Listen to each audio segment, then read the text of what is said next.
Selamat datang di podcast kita yang pertama. Podcast apa namanya? Jazz Picnic. Jazz Picnic Podcast. By the way, kita di cuaca yang sangat menyenangkan. Yes. Lagi di mana kita? Kita di sebuah tempat coffee shop yang seru banget namanya Parco. Ini ada di daerah Cinere, Limo gitu ya. Dan buat kita berdua sih ini kayak growing area yang layak banget dikunjungi. Jadi kalau teman-teman if you're in this area, make sure drop by di Parco, buka dari pagi. Yes. Bisa ngopi, bisa sarapan. Kalau kelar sepedaan mau mampir boleh. Mau hangout, mau meeting, mau arisan. Parco. Make sure kalian follow juga Instagramnya Parco ya. Yes. Thank you Parco buat support podcast Jazz Picnic. Alright. By the way, Ber, Yeah. ini penting buat kita omong. Ini kan episode pertama ya. Yeah. Jadi gua rasa penting buat teman-teman yang lagi dengerin sekarang. Yes. Tahu kenapa sih ini kita bikin. Kenapa Yeah. penting untuk kita ngomongin jazz ini. Yes. Kalau gue pribadi ngerasa di Indonesia pembahasan tentang jazz itu belum ngelotok banget ya, belum detail gitu. Maksudnya jazz itu kan musik yang berkembang udah lama banget, dan kalau di antara kita musisi sih kita banyak cerita-cerita yang kita tahu, banyak obrolan-obrolan sejarah yang kita tahu, karena itu sesuatu yang conversation-nya bisa muncul di meja makan kayak gini nih, tempat kita ngopi segala macam. Tapi kayak kita ngerasa ini perlu menjadi edukasi yang harus di-share ke teman-teman yang mungkin belum tahu dan mungkin baru mau belajar jazz atau tertarik sama musik jazz. So harapannya dengan platform ini bisa menjadi sebuah tempat pembelajaran, ya kan?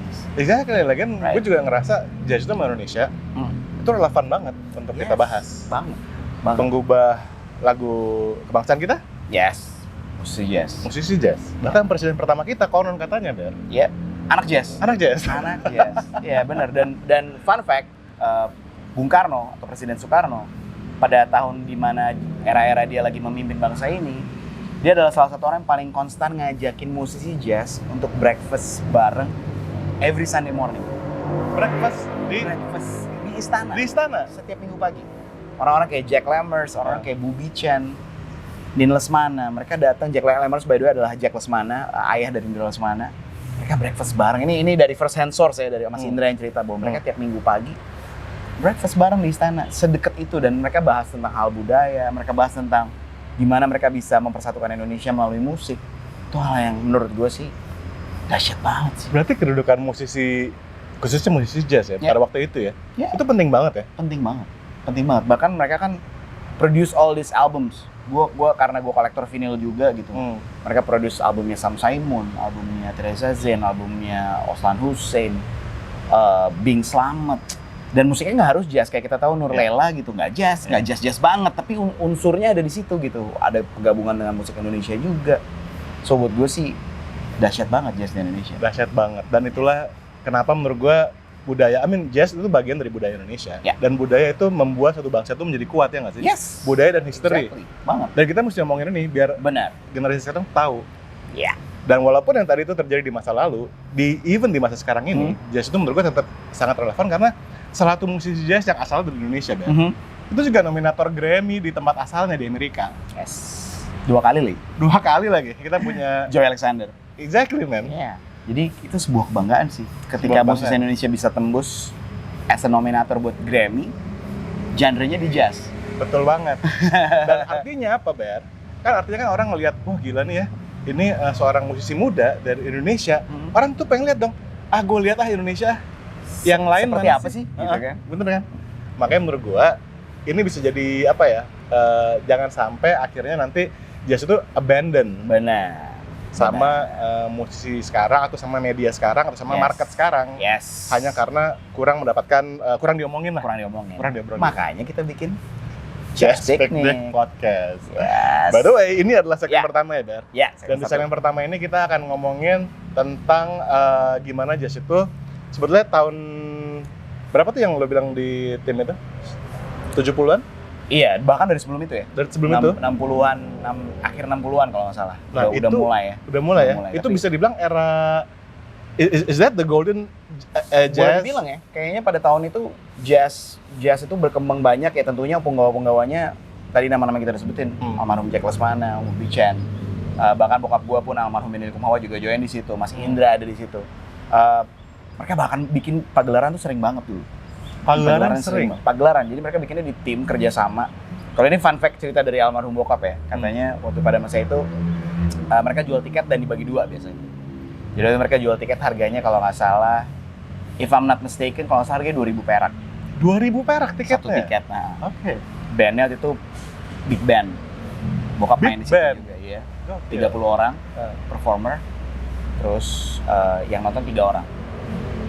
Mereka start dengan Performernya 30 orang, big band, mereka start dengan proper, penonton 3 orang. penonton 3 orang. Iya. Kali 2.000. 6.000. 6.000 rupiah? Bagi 2. Bagi 2? 50% buat tim, 50% buat 50% buat band. buat big band? Iya. Oke. Jadi 3.000 perak dibagi 30 orang. Itu kejadian beneran? Itu real story itu ya? Itu the story dari almarhum bokap ya. Itu Man. sejarahnya para pejuang jazz kita, men. Ya mungkin kita sekarang lihat 3.000 perak pada masa itu sih lebih gede ya, nggak kayak 3.000 perak sekarang kan. Iya. Secara valuasi, tapi kan still sad, man. Men. Somehow, man. Iya, 30 orang nontonin 3 orang yang ditonton. Iya.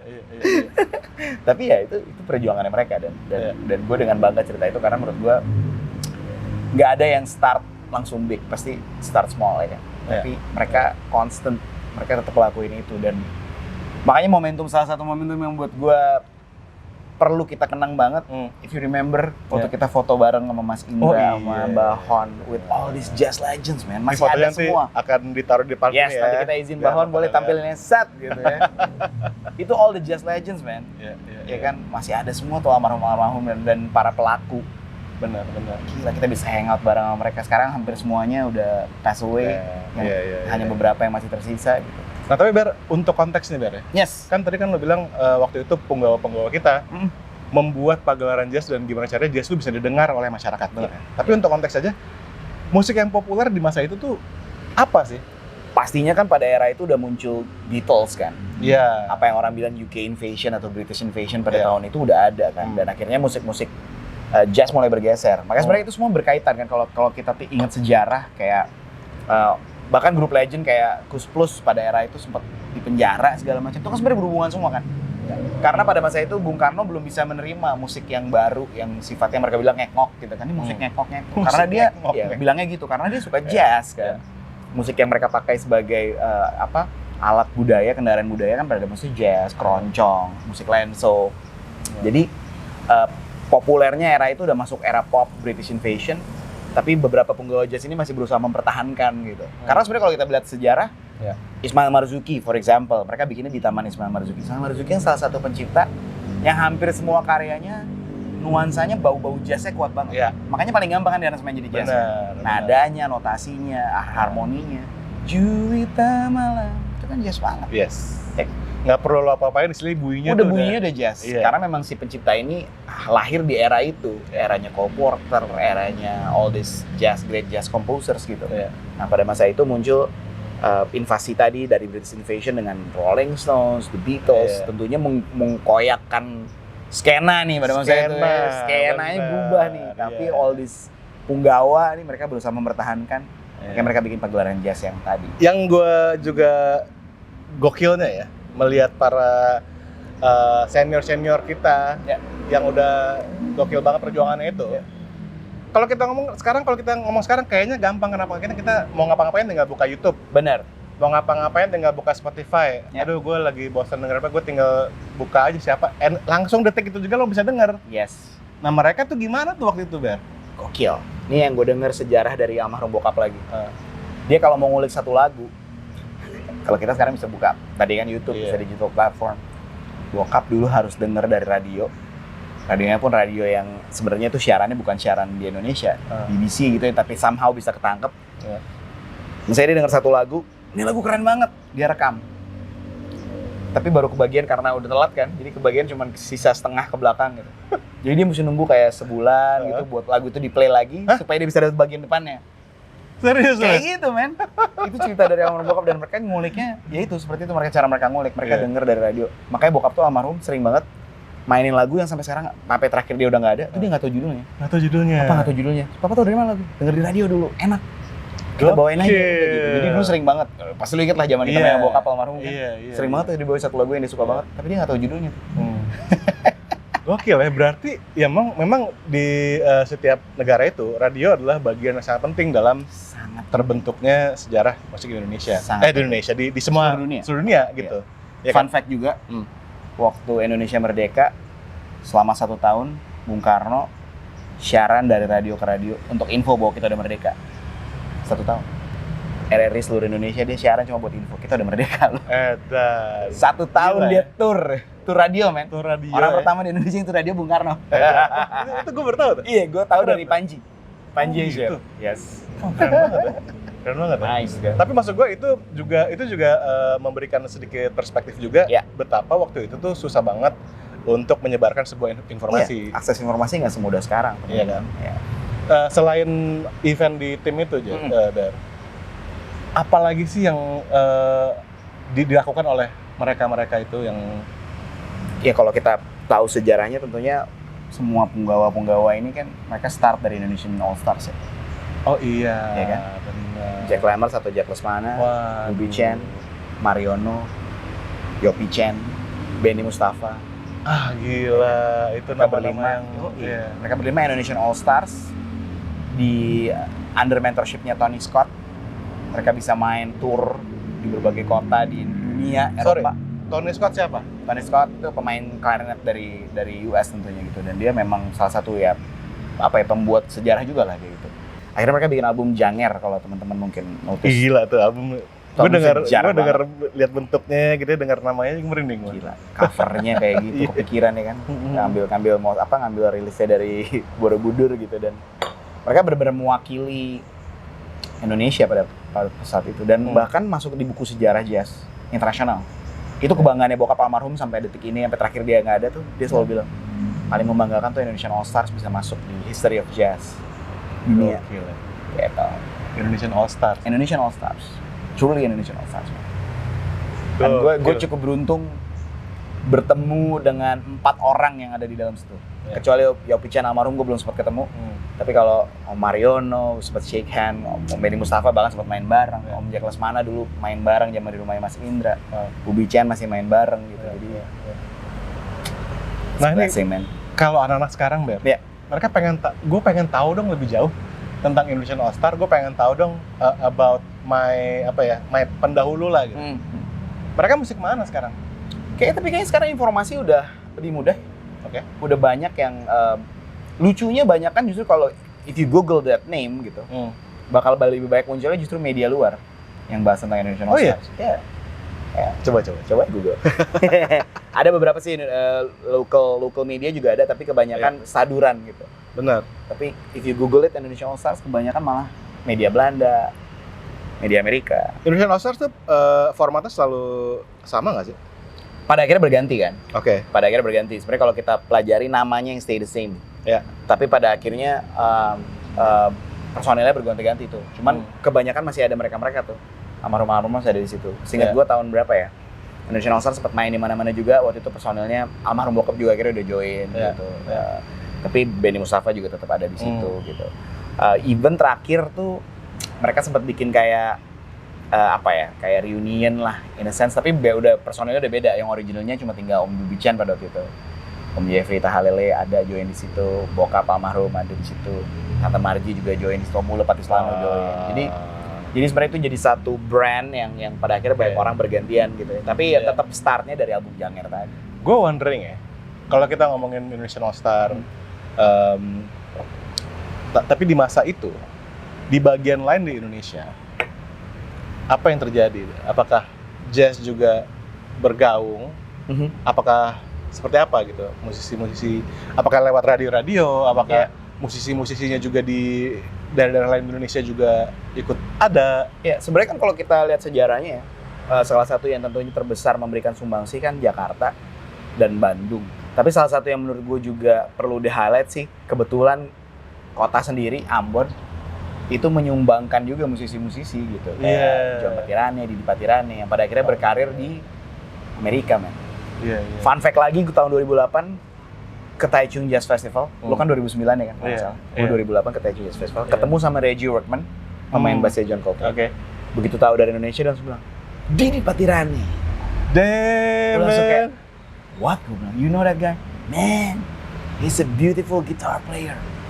Itu ngomong di depan gue sama Nikita Dong pas di Taichung Jazz Festival, kita kayak, great man. Gila. Reggie Workman. the bass player of John Coltrane bisa ngomong Didi Patirane, gue ya. Respect. Dia begitu dengan Indonesia itu ya? Iya. Dia langsung inget musisinya gitu. I imagine mungkin sekarang, ya mungkin beberapa tahun dari sekarang orang bisa recall Joey Alexander gitu ketika orang ngomong Indonesia kali ya. Tapi pada tahun segitu udah ada kemarin. Ya tentunya setelah eranya di Patirane pastinya Mas Indra Lesmana gitu kan dengan dia punya album yang berkarya di luar gitu. Jadi buat gue sih nice banget kan. Inilah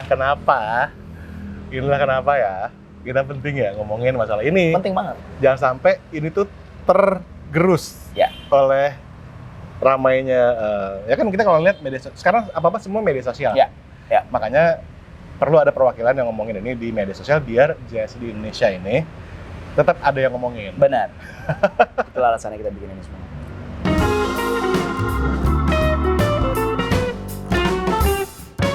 Kita sekarang kembali ke segmen kedua dari podcast ini, Dan. Dimana gue mau ngebahas tentang jazz abal-abal. Ini provokatif banget ya. Wah gila nih. Dari awalnya udah provokatif banget. Tapi ini berawal dari gue nonton video YouTube. Ada YouTuber yang gue suka banget, namanya Adam Neely. Ya kan? Adam Neely bass player, man. Bass player. Dia bikin video yang judulnya Apakah Lo-Fi itu Jazz?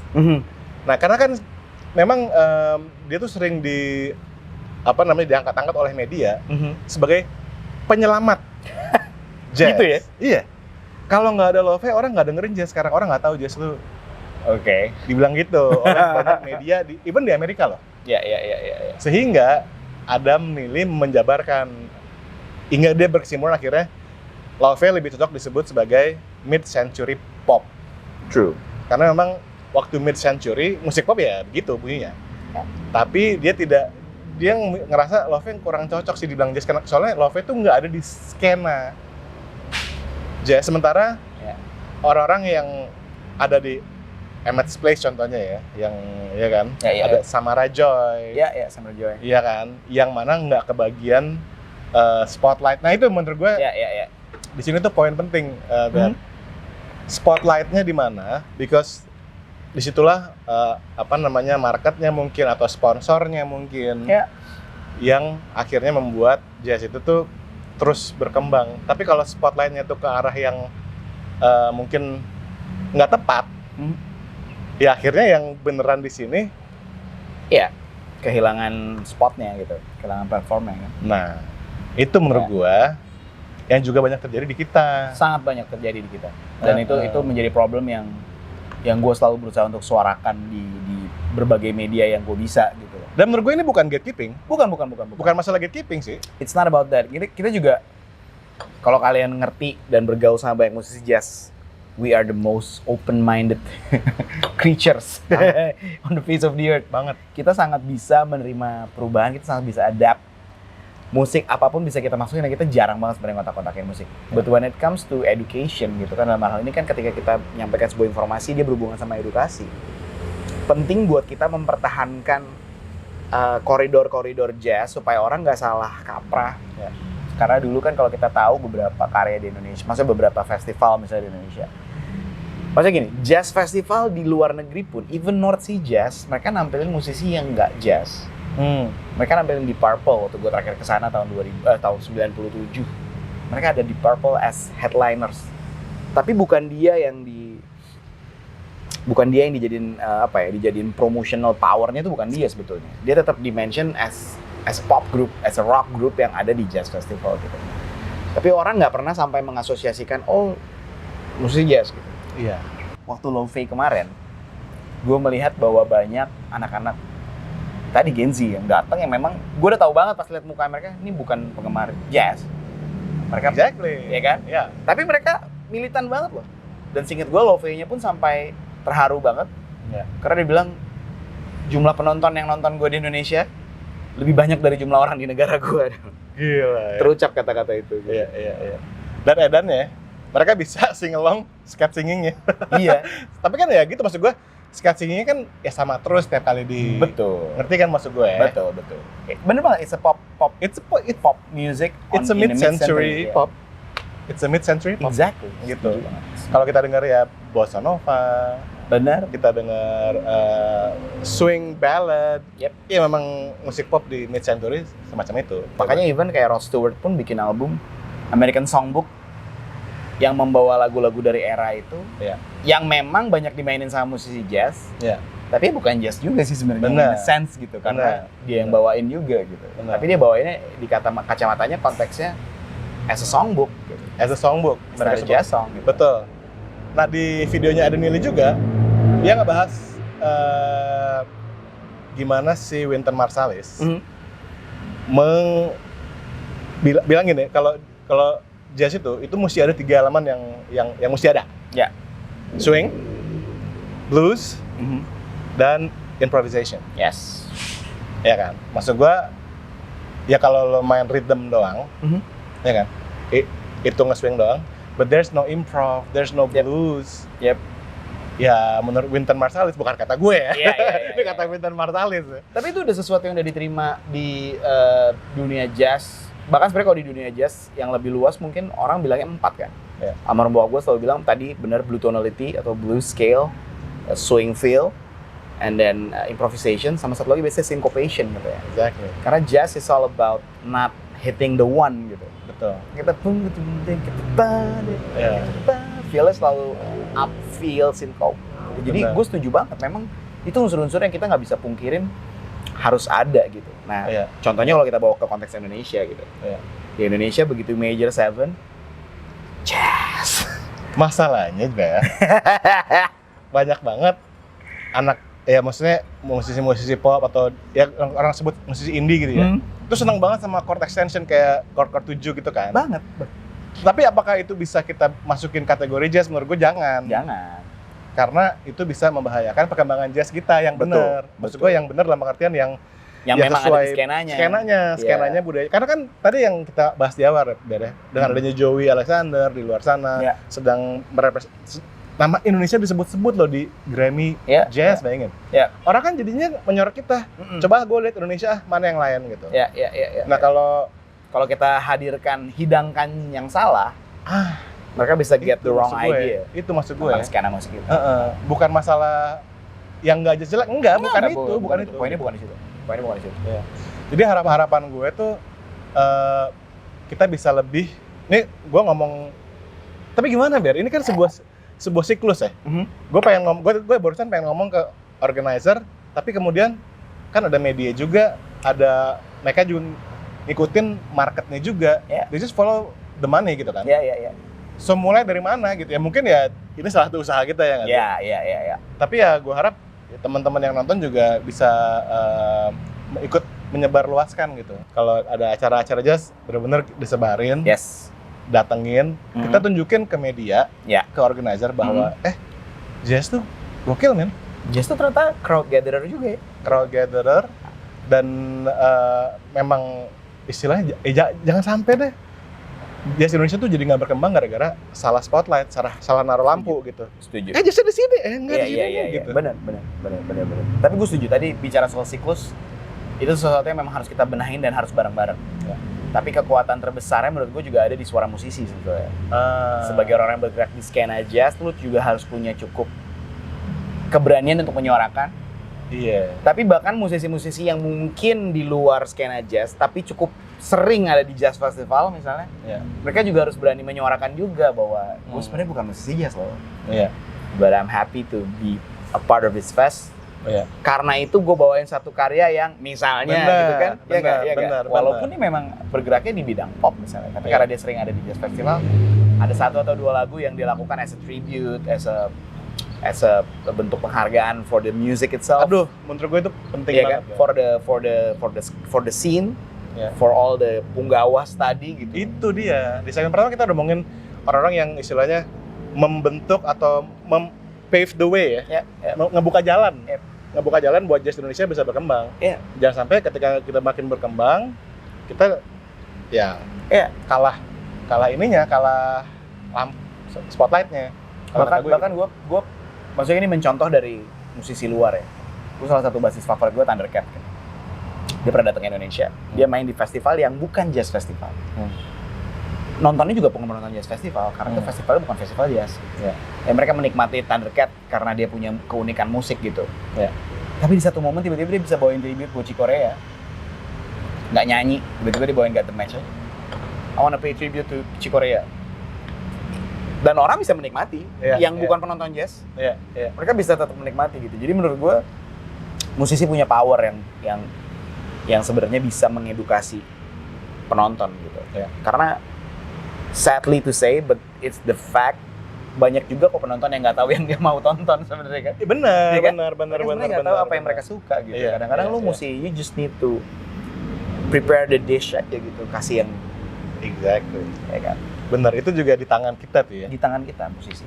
Share pengalaman aja. Gue dulu Soul Nation 2010 gue diminta untuk perform. Terus gue bilang, ini kan festivalnya anak R&B sama hip hop. I play jazz gitu. Dan pada waktu itu BLP emang lagi lumayan kan namanya. Gak apa-apa, kita pengen ada BLP. Terus gue kayak, boleh nggak kalau gue nggak bawain lagu-lagu BLP? Tapi BLP tetap main. Akhirnya gue bikin BLP tribute to Motown. Karena gue ngerasa Motown is the root for R&B, the root for hip hop. Jadi itu gue bikin tribute to Motown dengan membawa musisi-musisi yang punya nama besar juga gitu, dan kita bawain lagu-lagu Motown gitu. Karena gue ngerasa itu jadi tanggung jawab moral as a musician gitu. Apalagi gue udah di festival yang bukan punya gue, tanda kutip. Ini bukan skenanya gue. Gue harus menyesuaikan diri dengan musiknya mereka, tapi bisa relate sama musiknya gue gitu. Itu things yang menurut gue as a musician kita bisa lakuin ya. Dan yang lo tadi bilang, penonton sih siap menerima ya kan. Tinggal kita mau ngasih apa nih. Bener, good music is just good music kan mereka. Good performance is just good performance. Iya. Gue jadi keinget ini bro, film La La Land. Si pemain piano itu kan, si Sebastian itu kan, dia endingnya kan dia main di grup pop. Ya kan? Penyanyi ceritanya John Legend tuh, cuman maksudnya dia jadi tokoh lain kan. Kan dia kayak terbeban banget main, sebenarnya dia nggak kepengen main di situ gitu. Karena dia is a jazz musician at heart. Menurut gue sih hal seperti itu harusnya bisa kita kesampingkan sih hari-hari ini gitu, karena at the end of the day music is just music tadi kan. Maksudnya make sure kalau emang lo terima gignya, giving your all anyway gitu. As a musician. Gitu. Dan gue itu tadi gue bilang, gue seneng banget lihat banyak teman-teman yang sekarang udah di sessionist juga. Dulu kan jarang banget ya. Ya nggak sih? Kalau musisi jazz ya udah jazz doang jazz aja, gitu. Dia nggak mau session yang pop itu, dia anti banget kayaknya. Ya nggak apa-apa sih, props buat teman-teman yang masih bisa purist gitu ya. Cuman buat gue juga respect sama teman-teman yang bisa ada di dua dunia gitu. Dia bisa tetap bertahan hidup dengan caranya, tapi dia juga bisa tetap play this all great scales. Shout out juga buat Gerald Situmorang misalnya. Bara suara as a bass player, gesit. Tapi begitu main jazz, ya masih tetap jazz gitu. Oke, Ber, jadi gimana nih Ber? Gimana caranya kita bisa meletakkan spotlight ke arah yang lebih benar nih? Langkah-langkah apa aja yang menurut lo bisa kita sebagai orang yang punya media sosial, kita punya platform, dan juga teman-teman di sini yang lagi nonton, apa yang bisa mereka lakukan juga? Kalau memang informasinya belum cukup, analisa, riset, karena sekarang informasi gampang banget ya dicari ya. Sebenarnya just one click away gitu. Kadang-kadang gue rasa mungkin di era sekarang kita kebiasaan dikasih makan, kita nggak mau nyari sendiri. Ini karena kita datang dari generasi yang harus nyari, jadi kita masih hidup di dua dunia. Men, kita hidup di era internet belum ada. Men. Kita tahu rasanya internet belum ada tuh kayak apa. Gue tahu rasanya ngecek email nunggunya 5 menit. Itu gue tahu rasanya. Kita tahu rasanya mau ngapain, mesti ke library dulu. Bener, kita mesti ngalamin. Iya, mau nonton mesti nyetir dulu ke British Council. Bener. Pinjem video. Bener banget. Gue dulu harus ke satu tempat mall di Jakarta Barat, rumah gue di Tangerang, hanya buat beli video klinik. Video klinik bas. Oh iya. Bajakan pula. Udah beli bajakan. Play juga nggak bisa. Sekarang lo bisa langsung klik. Klik ada. Jadi menurut gue penting untuk tetap punya mindset yang craving gitu, pengen tahu, pengen analisa. Nah kalau sudah dapat informasinya dengan era seperti sekarang, nggak apa-apa banget dibagi. Ya kan? Supaya orang juga bisa dapat informasi yang sama, supaya orang juga bisa punya pengalaman yang sama. Benar. Ya kalau menurut gue sih. Dan mungkin salah satu yang terbaik adalah follow Jazz Picnic. Kita ada di mana? Instagram. Di YouTube channel ini. YouTube channel ini. Dan akan masuk ke Spotify juga dong pastinya. Harus sebagai dong. podcast ya kan. Yes. Atau dengerin audionya aja buat teman-teman yang lagi nyetir ya kan. Ya, bisa sambil denger kita ngobrol. Dan kita ngobrol. TikTok ada nggak? TikTok harus. Harus. TikTok harus ada. Ini jagoannya TikTok. Asik. Yang pasti kalau menurut gue nih, Ber. Ya. Penting banget. Gue waktu ngomongin Love di TikTok gue. Ya. Banyak yang kemudian komen, "Oh, gue sangka ini jazz." Waktu gue bilang lagunya Love yang Don't you know that's how itu bossa nova gue bilang. Iya. Orang banyak yang komen gitu, "Wah, gue sangka ini jazz." Akhirnya gue bikin follow video. Jazz nih tahun 20 kayak gini, Iya. tahun 30 kayak gini. Tujuan gue biar bunyinya tuh jazz tuh kayak gini. Makanya buat teman-teman yang ingin tahu lebih jauh, menurut gue it's a really good start untuk napak tilas. Bener, karena kita juga kalau kita bicara jazz ada pohonnya. Itu dia. Starting dari roots-nya, dari akarnya, ada Dixieland, bahkan turun ke bawah lagi ada blues, ada gospel music, ada marching band music. Iya. Sampai dia naik jadi blues, dia naik jadi jazz, Dixieland, dia naik jadi swing, dia naik jadi bebop, lalu dia bercabang tuh. Ada bossa nova, bahkan salah satunya kan bossa nova pada era itu dibawa dari Brazilian, salah satu yang populerin Stan Getz. Pada akhirnya menjadi sebuah sejarah dan menjadi sebuah tonggak penting juga buat jazz, perkembangan industri jazz gitu. Ya menurut gua kalau lo mendalami itu, lo nggak akan pusing, lo malah makin enjoy dengerin ya. Ya. Lo malah makin tahu anjir ya, John Coltrane dia bikin album sama si ini. Sama John Hartman. Terus John Hartman ternyata albumnya ini sama si ini. Lo Related semua. Lo kayak ngikutin kalau lo ngikutin bola gitu, ngikutin basket aja pasti jadi kayak gitu. Setuju banget. Iya kan? Iya. Gue rasa untuk episode pertama ini poin-poin yang ingin kita sampaikan udah tersampaikan, Ber. Sudah tersampaikan dengan jelas, Iya, loud kan? and clear, Loud and clear. elaborated. Tapi bisa kita kulik lagi, tapi di next episode sekali. Oh pasti. Dan kita juga rencananya juga bakal ngundang teman-teman ya, Ber. Yes. Untuk ngomongin. Yang bisa join. Iya. Untuk ngobrol. Tentu gue sama Berry kan udah main bareng udah lama. Jadi kita mungkin perspektifnya mirip-mirip nih. Tapi kalau ada teman-teman dari yang lain juga Bisa kasih perspektif yang beda. kasih perspektif beda. Mungkin dari yang beda. event organizer, Ya. dari orang media, Ya. dari musisi tentu, Benar. ya kan, dan lain-lain, mungkin senior atau Mungkin teman-teman juga bisa komen yes, siapa yang pengen ditampilin di Jazz Picnic. iya, Kita bisa invite untuk ngobrol bareng sama kita.